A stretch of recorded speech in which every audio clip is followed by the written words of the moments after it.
লাইলাতুল কদরের রাত। পুরো গ্রাম ঘুমে ডুবে আছে, কিন্তু ছোট ছেলে রাশেদ ঘুমাতে পারছে না। সে দেখল তার মা চুপচাপ জায়নামাজে বসে নামাজ পড়ছেন এবং চোখের পানি ফেলছেন। রাশেদ অবাক হয়ে জিজ্ঞেস করল, মা, সবাই তো ঘুমাচ্ছে, আপনি কেন ঘুমাচ্ছেন না?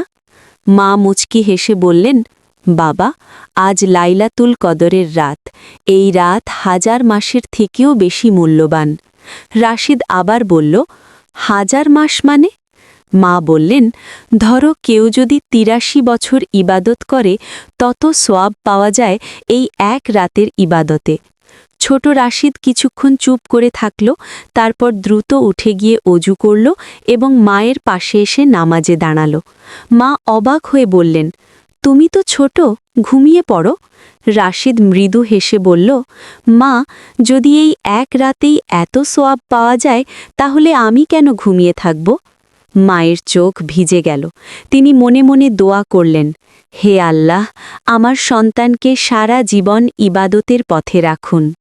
শিক্ষা: জীবনে কিছু মুহূর্ত আছে যেগুলো খুবই মূল্যবান। যে মানুষ সেই সুযোগকে কাজে লাগায়, সেই সত্যিকারের সফল।